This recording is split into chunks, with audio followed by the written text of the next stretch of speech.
Hello, everybody, and welcome to the latest episode of the Be Brilliant People podcast. I'm absolutely buzzing, excuse the pun, to welcome a very special guest on the podcast today. He's Pierre Escaich, and he's joining us. He's the Neurodiversity Talent Programme Director at Ubisoft. I mean, what a fantastic title. We're going to get into that during this podcast today. But yeah, I mean, without further ado, welcome Pierre to the podcast, first of all. Yeah, thank you, Mike, for the invite. Very pleased and honored to be with you today. Brilliant.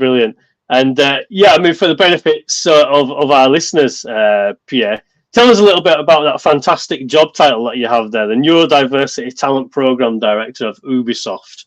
Yes, that's pretty atypical, we might say. I think we are a handful of people around the world who have such a title. For the moment, I hope it's only temporary and that we'll see more and more job titles like this in the months and years to come.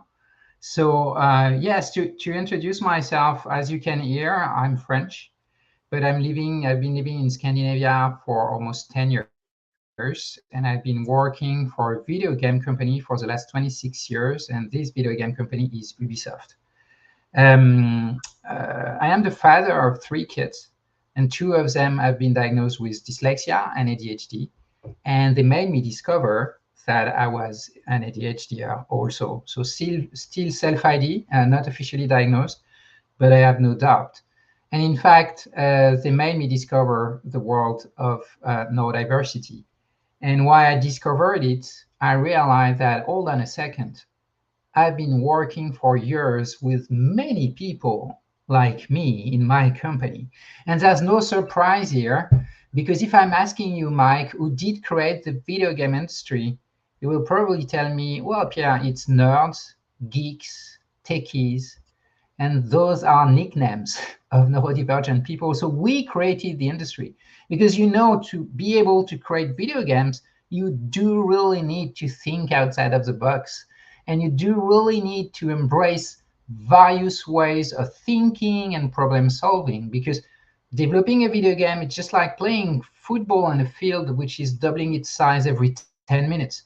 You have no time to set up rules and process. You need to constantly reinvent yourself. So after the discovery of the neurodivergencies of my kids and my own, I did a burnout at work also. And when I was back, I tried to look for a new position and reinvent something. So I first founded an employee resource group in Ubisoft on neurodiversity. 3 years after its creation, we are now more than 600 members across 20 different countries. So representing all neurotype in all job function and at all level of seniority. And we do not only welcome in this group neuro-diagnosed individual, but also self-ID individual, but also caregiver. And very importantly, we also welcome perfectly neurotypical people. Because this is what is neurodiversity, right? For me, it's a spectrum. Like each human brain is as unique as your fingerprint. So I started with that to check whether there was a strong connection within the industry I'm working in and neurodiversity, and there was one. So based on that success, I did propose my company to create a dedicated HR program, which has been validated. And for the last 2 years, I've been leading a Neurodiversity Talent Programme initiative within Ubisoft. So hence my title. And as I was used to say to you, Mike, if we did create that position and that program, it was because my company considered that we have work to do and we need to improve. Yeah, no, that's amazing. I think you've probably answered some of my questions there, but I think I'm going to ask it anyway, of why is neurodiversity so important to you then? Yeah, absolutely. I would answer on 2 different things. There is a personal life and there is also the professional life. And for me, there is a connection. I'm often hearing people saying that, oh, you should really separate the professional world from the personal world. It's not humanly possible. It's connected, whether you want it or not. So I think that embracing neurodiversity and what we would call neuroinclusion in life and neuroinclusion at work it's to start with the basic understanding that your brain is unique. And you know, there is no normal brain. This does not exist. And when you embrace a neuroinclusive approach, you understand that each person you're working with, you're living with, they are unique. So either you ask them to fit to a model, and then they will mask, and then they will pretend, or you allow them, by creating the proper environment around them, to thrive and to focus and develop their natural skill and talent. That is what neurodiversity is. So at home for me, you know, when my kids have been diagnosed, one of them is, as huge issue with school, has been excluded from school, is in an alternative school system. You know, the way I've been raised and educated, for me, I mean, you have to go to school, you have to pass exam, that's very important. And then you fail at school, what are you going to become? Well, this model is completely wrong, because the way you learn has nothing to do with how brilliant you are. So I understood that my son, he needs a different type of environment so that he can thrive. And this environment is certainly not the traditional school system. And that's reality today. And I'm sure among the people who are listening to us, there's many parents or neuroatypical folks who have been living or who are living currently that situation where you kid, or you as a kid, you are brilliant, but the education model system is not made for you. So you need another environment so you can thrive, right? And at work is the same. Talking about neuroinclusion at work, for me, it means about unlocking the full talent potential of each of your collaborator. And that's why it's important, and that's why I think my employer decided to, let's go for it. Because, you know, to create games, you need people, and you need people's brain. You need creativity, innovation. You need to be able to question yourself, to change mindset regularly, to embrace new discipline. So you need to learn to be open to various neurotype. And when you're gathering 10 people around the table, the goal is to try to be able the full potential of the 10 people around the table, not only the one who are always talkative, who are always at ease in public, you know, speaking in public. No, you really need the opinion, the feedback, and the skill of each and everyone around the table. So the benefit of neurodiversity, of embracing neurodiversity and embracing neuroinclusion in life and at work, is the understanding that each human individual, they have talent and skill that needs an appropriate environment or work environment if you want to develop them. And you need to respect also the singularity of each individual. That's how you'll be able to create, to produce things, to connect, right? Well, amen to all of that, first of all. Absolutely agree with everything that you've just said there. I wonder then, I know you shared kind of, you know, some of the things, and we'll unpack some of that as well, I think, as we progress. Some of the things that you're doing as well, and you're quite open that this is a journey, you're on a journey, you don't have all the answers, you're on a progressive journey here, which is fine. I think when you know, some of our listeners could be HR leaders or organizational leaders and businesses who want to kind of get into really embracing and embedding neurodiversity in their workspace. Yeah. So there's going to be lots of different people on different, you know, levels of maturity as well. I wonder then perhaps if you might share with us kind of what some of the challenges that you've seen around embracing and embedding neurodiversity in the workplace, and how have you overcome those, and how might you overcome those? Yeah, that's an excellent question. I mean, there's a lot of resistance, and I would like to say it's not people being mean, it's people who doesn't have the knowledge. You know, looking at myself like 20 years ago, I'm not the same person anymore. And what changed me is the diagnostic of my kids, the realization that I was neurodivergent. And then it brings you a completely different lens on life and what you're going through. So I will never blame people who resist to the concept of neuroinclusion, who doesn't understand. I believe that we have a work to do to explain, to share knowledge, and to invite each and every one to develop their empathy. Empathy being developing your ability to understand how someone else can think, problem solve, or see the world. And accept the fact that your view, your way of doing is just unique. And the one or the other is different. So sorry, by saying that, I'm a typical ADHD. I completely forgot your question, Mike. Do you mind to rephrase? This is a live illustration here. It's fantastic, and I think one thing to remember as well is that many ADHDers listening and others will be able to follow that unlinear kind of traveling way our minds work, and others won't. I think that perfectly illustrates your point quite beautifully as well. But I think just to go back to the question, it's just more around kind of what are some of the challenges that you've kind of seen, in the workplace when it comes to neurodiversity and embedding and empowering neurodiversity in the workplace, and how can leaders and organizations overcome those challenges? Yeah, interesting. I forgot the question. So yes, I wanted to say first that I don't blame anyone, and we should never blame anyone.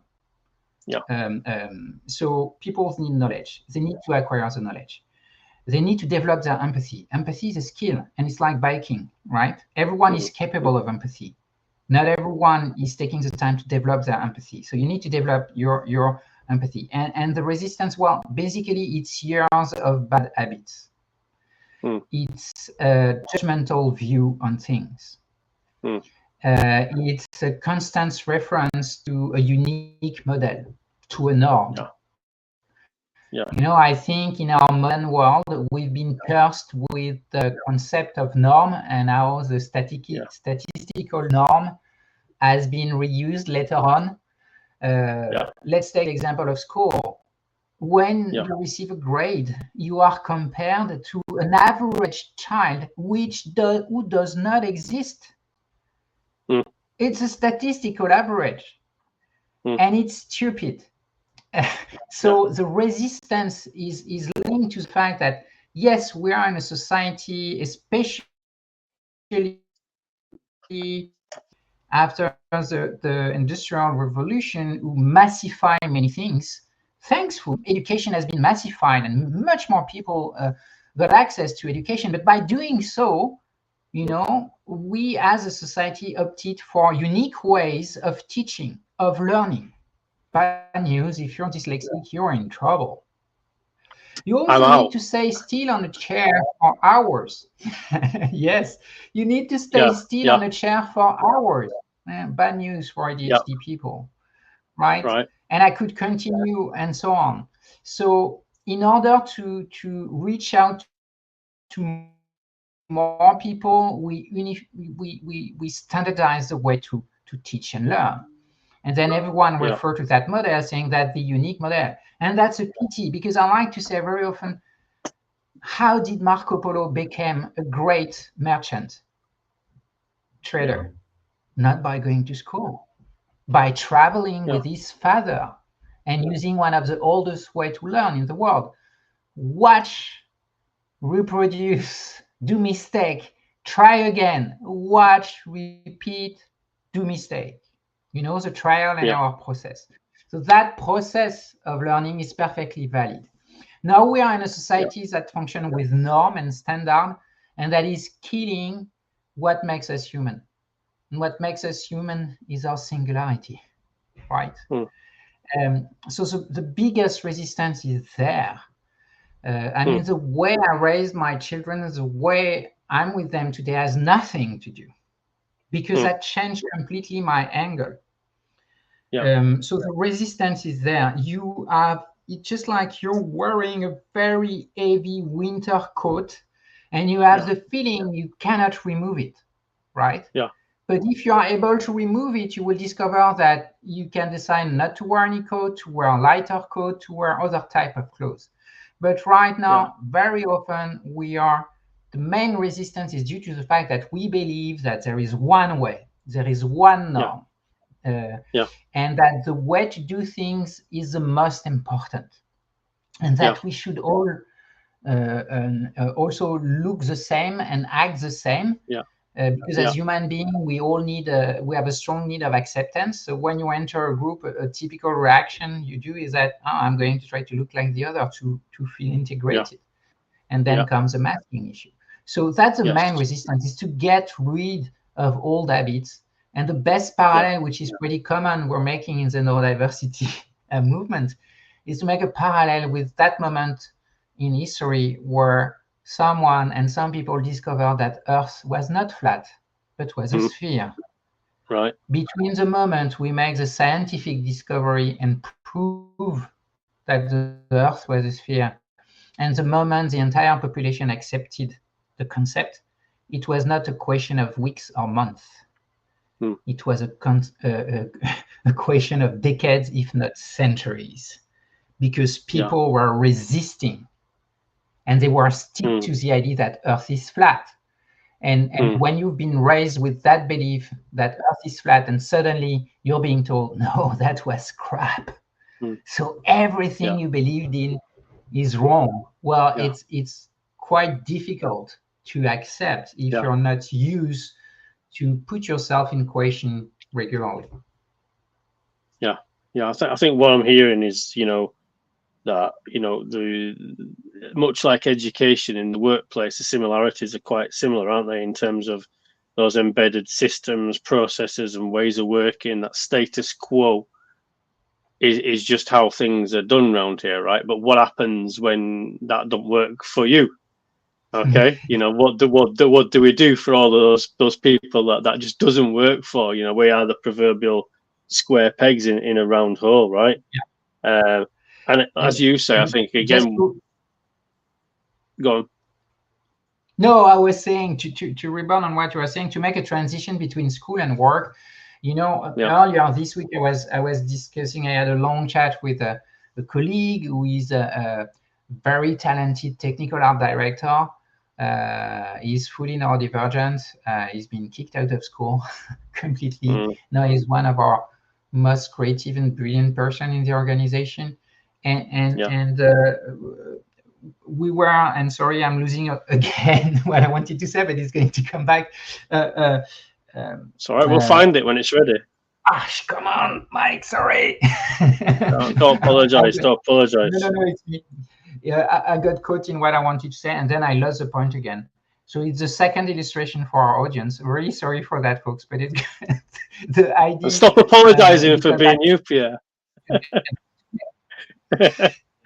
It's typical, right? That's the thing, right? The transition between school and work.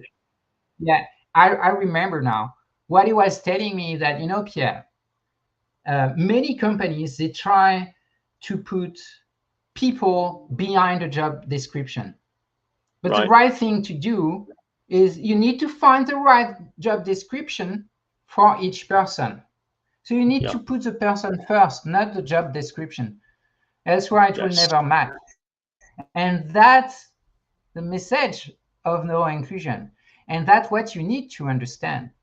There is either you manage your company just like in Star Wars, the Empire with the clone, and you decide to create an army of clone, or you go the Rebel Alliance style, where what is the strength of the Rebel Alliance? Their ability to gather a very wide range of very different people around a common objective. While in the other side, you decide a norm, and then you create an organization to fit the norm. Advantage of it, at the beginning it works well, at the end it leads you to die, because if you can predict what you're doing, the only thing you will predict at the end is the end date of your company or organization. Right, exactly. So what would you say then? What would your message be for those organizations? And I hear it a lot in this space. I talk to a lot of people, I talk to a lot of organizations, a lot of leaders, They might say to me, it's just not a good time right now. They don't have the budget. They don't have the resources. They're going to park it for now because they've got other priorities. What would you say to those organizations that don't see this as a priority? Yeah, absolutely. Two things. I don't know. I think we're from the same generation, right, Mike? I'm 52. I can tell just by the way you're talking. So Star Wars references galore. The first thing is that, I don't know if you remember, Mike, but when we were students in high school and so on, the top 10 leading company in the world, they've been leading the economic world for decades. Yeah. Now we are almost 30 years after. Who are the top 10 leading companies? They were not even existing when we started to work. Yeah. So they took the leadership. They disrupt the market. So my first statement to organization is that, so we all agree on the fact we're living in a very uncertain world and that the key to economic success is to disrupt. What is your plan to disrupt? Right? That's the first thing. And then the second message is that you may not know, but you're sitting on a treasure. An untapped treasure. And this untapped treasure, it's your current workforce. We're not talking so much about that, in the neurodiversity conversation. We talk a lot, and we're right to do so, about the necessity to adapt the recruitment process. And yes, we have to do it, and we should go and get more neurotypical people. But let me spend some time to explain you and our audience that you already have neurotypical in your organization. The problem is that we hide and mask. We hide and mask because to fit in, we believe that we need to work like in the clone army of the Star Wars Empire. We believe what is expected from us is to be a clone. This is not how you disrupt the market. Yes, excellent reference. This is not how you disrupt the market. You cannot go to public events saying that you embrace creativity and innovation, we like disruption, and then set up a complete organization which is normalizing everything. It means that you need to establish one, psychological safety among your team. According to a 2 years long Google research on their team, the key factor of success of their team in terms of performance is their ability to offer psychological safety. What it is, it's an environment where you're not afraid to make mistakes, to say something wrong, you won't be punished, you are encouraged. It's an environment where you, I hate that term, normalize the fact do you need support? In the training we're making at Ubisoft, what we try to convey right now is that we invite people to do a little bit of a CBT, cognitive behavioral therapy, by using 2 sentences very regularly. The first one is, are you okay, Mike?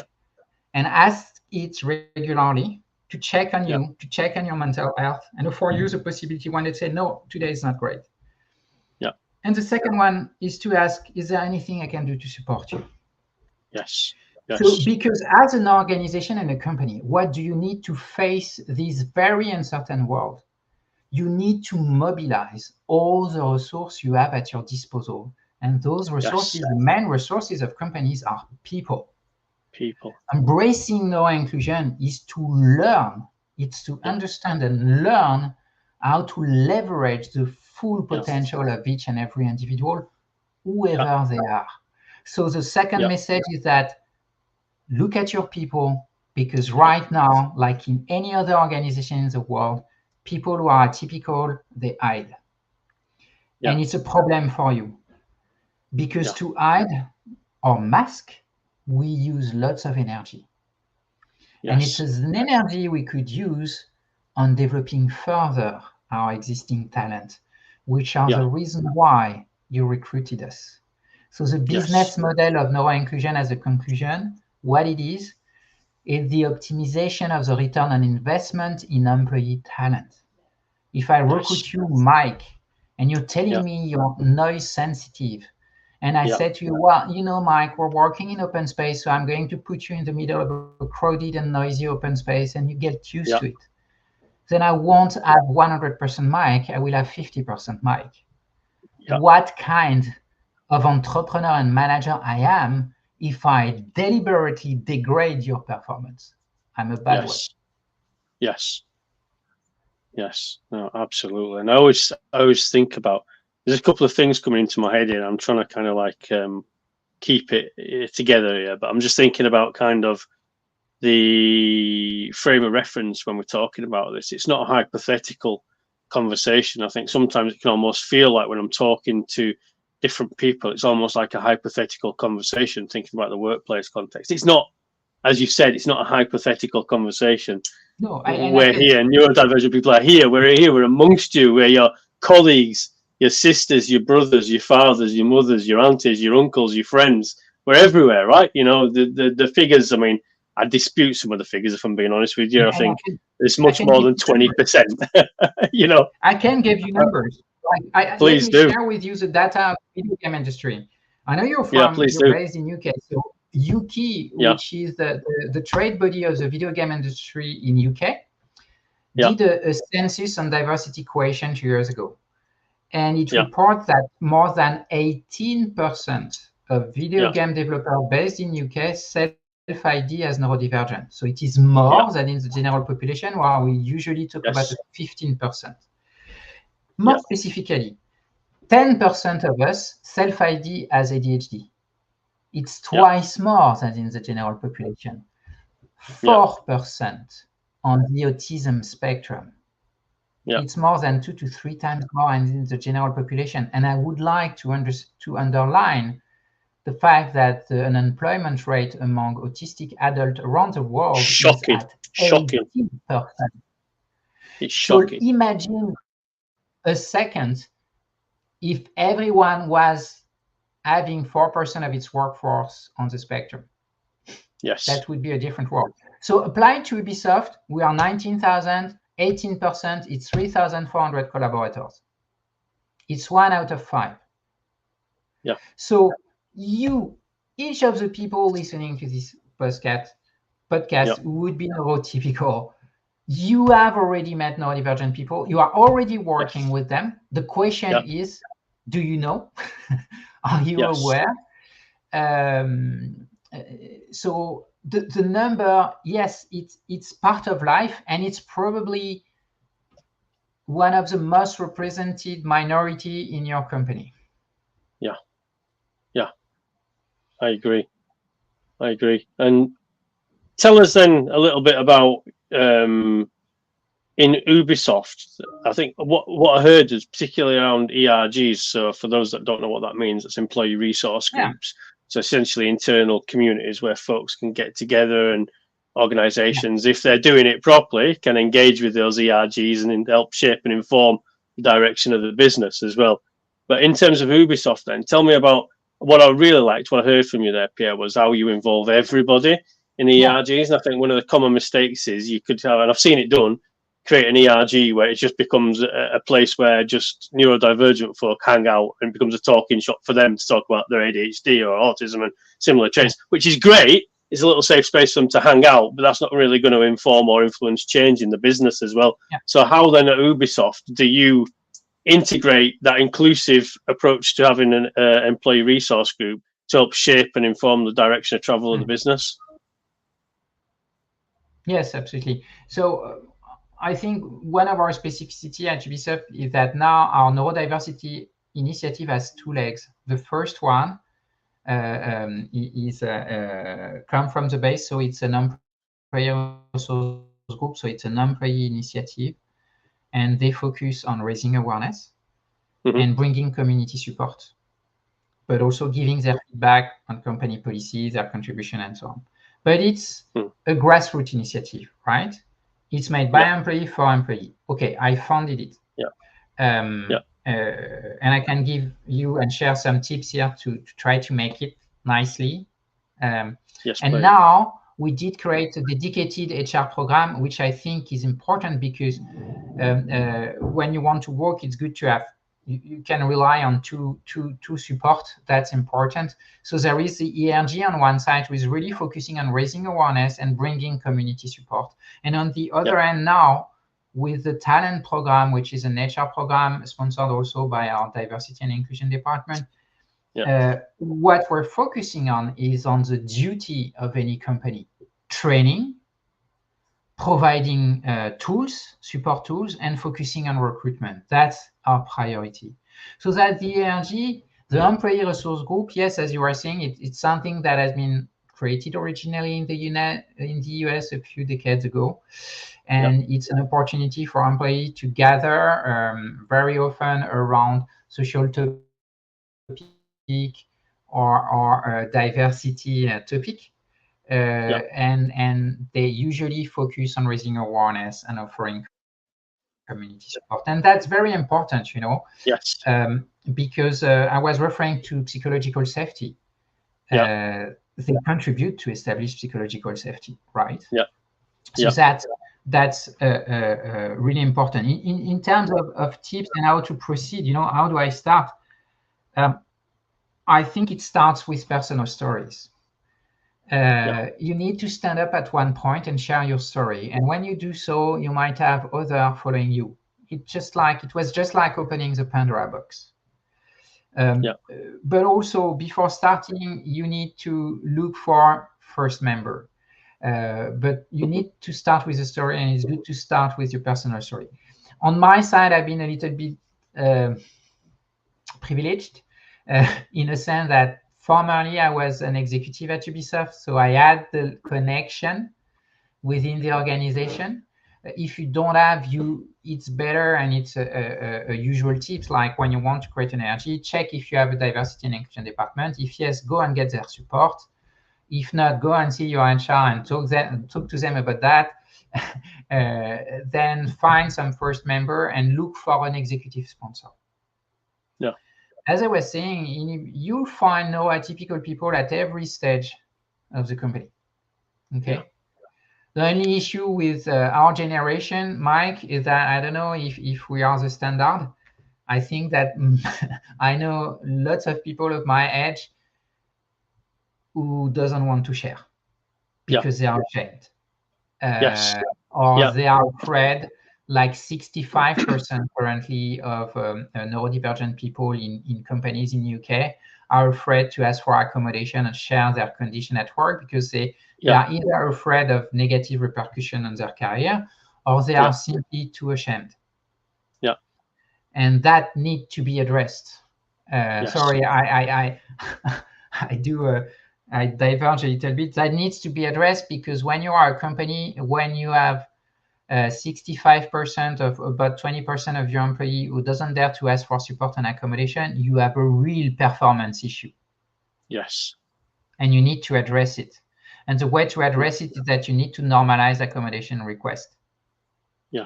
You need to celebrate accommodation request and reasonable adjustment. You could also change the name. This is what we're trying to do at Ubisoft. It's not done yet, but we're rooting to change the name to Success Enabler, because what is an accommodation? I love that. It's something that will help you to perform. And here I'm going to take the business hat. You're working for a private business or a public organization. You have something to deliver. You want people to perform. So every time you refuse to grant an accommodation, you degrade the performance of your company or organization. So you should feel bad not to be able to grant an accommodation. Accommodation should become the standard. Sorry. And by saying that, I forgot what we were discussing about. No, I'm enjoying it. I said we'd go with the flow, didn't I, with the conversation? And I think this is all really great things to be talking about. Particularly, I love the reframing around accommodation. It almost feels like a little bit of a dirty word, doesn't it? You should need to come out with your cap out asking for a bit more, a bit like Oliver Twist. Please, sir, can I have some more? It's like, that's not what it's about. It's like you say, it's enabling people to thrive and to be successful and to be great at what they do, right? And just by making those few small changes, that can enable that. Why wouldn't you want to do that, right? Do you know what I mean? It's such a no-brainer. But I think, again, some of the language are not neuro-affirming, are they? The language, accommodation, reasonable adjustments and things like that, they're just not positive, are they? It's not a positive way of looking at it. But if we can reframe some of the language around some of the things that we talk about here, reframe that into, like, say, success enabler. I mean, how much more positive does that actually sound? Automatically, your mindset shifts. Success enabler. You know, I want to be, as a business, I want to enable my people to be successful, because if my people are successful, we're successful, right? And that's the logic, isn't it? Behind everything that we're talking about. It's about, do you ultimately want your people to succeed, and then ultimately, do you want your business to succeed? If the answer to either of those things is no, then, as we've already said, there's only one end outcome for that. If the answer to those things is yes, then you're on your way to better things for your business, for your people, for your culture. Not just in terms of internally how people perceive you internally, but you got to remember, this is holistically. How do people perceive you in the external world? What do people say about you when you're not in the room? To quote, a paraphrase.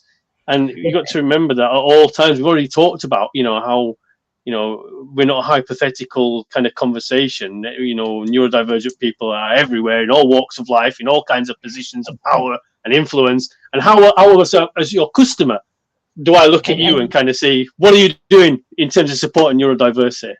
You're raising an excellent point, Mike, because in terms of tips we could share to the audience, I think that every time you start talking about neurodiversity and neuroinclusion, you should bring to the people to practical case, to real case, and avoid general discussion, which is always what if. One of the most common discussion I'm hearing about accommodation is that, oh, hold on, Pierre, but what if people are cheating?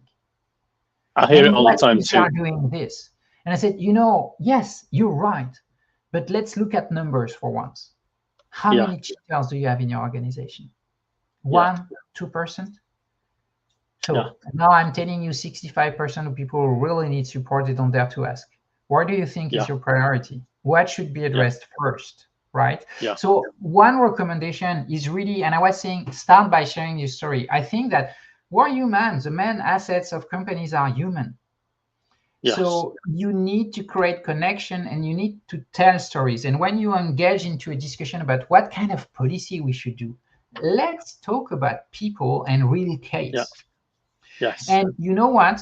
Let's even at one point forget the labels. Because personally, I'm not a big fan of all the medical label. No, me neither. So let's talk about the people, and let's talk about their skill and what they need. So some people might have social anxiety, and then what are you ready to do to address social anxiety? What are you ready to do to adapt the lighting, to adapt the noise? What are you ready to do to facilitate focus, concentration, etc., etc.? So, it's to bring back the conversation to the work floor and leave the theoretical concept and the what if. And then let's go back to, let's talk about our main assets, people, and let's talk about what we value the most, skills. So now, Mike, what do you need? Because I want you to be in the best condition. And that's how somehow the actual 10 leading companies in the world did proceed. Now they are facing another type of challenge, is that they became giant. So they are tempted also to create an army of clone once again. So I don't know if there will still be, everyone seems to say that the top 10 leading companies nowadays will be still the top 10 in 20 years. I'm not so sure of that. That might be your organization who takes a leading seat. So what are you doing right now to take this leading seat? Well, embrace neuroinclusion. Check your belief. Stop thinking Earth is flat, because news for you, Earth is not flat. And it's a terrible idea to build up your entire business on that concept. No, amen. I agree with you 100%. And just one final question I wanted to ask you. I mean, we've unpacked so much, haven't we, all in such a short space of time. You're a leader. You've talked about your executive background and so on and so forth. And we know this. We know that one of the biggest challenges that there is the lack of open neurodivergent leaders out there.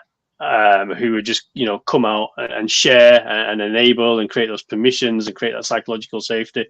What would be your tips then, as someone who's kind of done that, to other leaders in terms of being open and authentic, and what are the benefits of doing that in terms of supporting neurodiversity? Yes, that's an excellent question.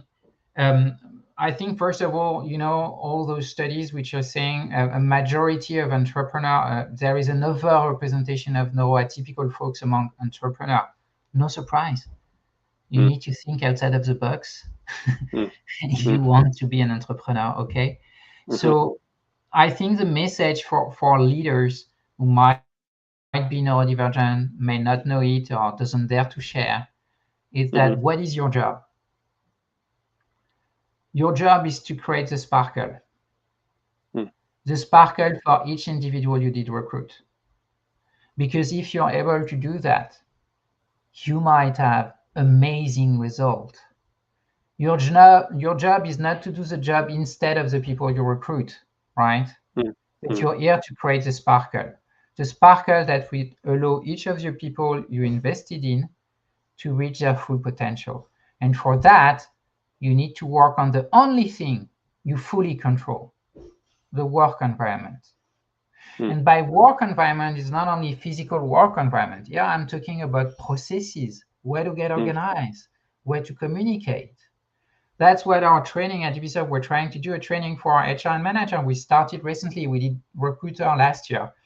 And we say we have 3 messages for you in terms of neuroinclusive communication, neuroinclusive work organization, and neuroinclusive evaluation.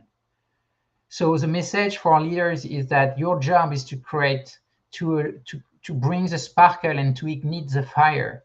It's not to be the fire yourself, right? It's the people you bet on who will be the fire. So help them to shine. That's your job. And for this, you need to embrace the fact that the key for each and every individual you have, even if you have 100,000 employees, that key, it's not a multipass valid for each and every individual. It's a unique key for each individual. And if you want to disrupt the market and lead, this is the way you need to follow. And it's a very difficult way, I agree. But then I think that, I mean, look at the study, look at what we've learned recently over the last decades in terms of management, strengths-based management. The area where you as an individual, you have the highest chance to progress is on your strengths, not on your weakness. Stop doing evaluation on weaknesses of people. That leads nowhere. It's just like judging the ability of a fish, the talent of a fish and its ability to climb a tree. A fish will never climb a tree, right? So it's useless. Evaluate the fish on its ability to be in the sea, in the water. Yes, that is a proper way to manage people. So as a leader, you need to create the right work environment, create the condition of the sparkle,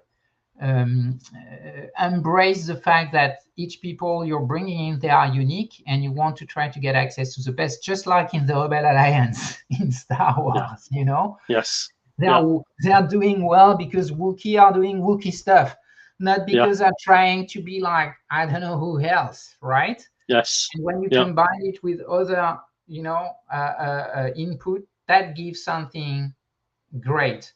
So if you want your company to lead and disrupt yourself and change your habits. So, and the base of the success of your organization will be your ability to create psychological safety. And the first cornerstone you can bring as a leader is to share your own vulnerability. Yes, I think you've hit the nail on the head there. And all I've heard throughout this is that adopting a person-centered approach and how important that truly is to creating neuroinclusion in the workspace. I think there's so much more we could talk about, but we're pretty much out of time for this podcast. I wanted to thank you so much for sharing and being so open and honest and sharing everything that you've shared, Pierre, as well.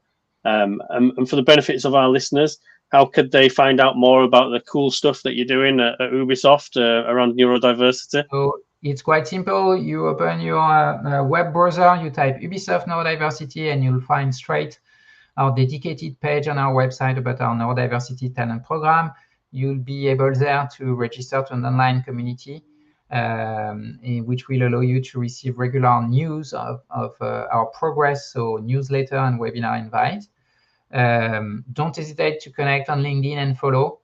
We're also posting regular things. We're at the beginning. Well, we are on the way in our journey. We still have a long way to go. And I wanted to thank you, Mike, for this invitation, but also for the job you're doing, because I think we were discussing that before. This is a new field, and we need to get together to push it. Yes. So it's very important for us to be really open about what we're doing, because it's not a secret. We have nothing to hide. So it's really important when we get together, right? And we need the neurodiversity movement have no leader. It's multiple people. So thanks for being part of them. And the more we're getting together, we share knowledge, we share tips. The better, the higher our chance will be to make significant progress. I agree, and it's a privilege to have got to know you and to build on our connection and to be able to support each other as well, which I know we'll continue to do after this conversation, and I look forward to doing that and learning from each other as well, which is fantastic. So it's been a fantastic podcast. So much information in there to process. I'm sure our listeners will have taken so much from this conversation. And just again, thank you so much, Pierre, for being our guest on the Be Brilliant podcast today. Thank you, Mike, and I'm eager to listen to your next guest also. Thanks, and don't hesitate to reach out. Thank you. Take care. Thanks, everyone. Stay safe. Bye for now. Bye.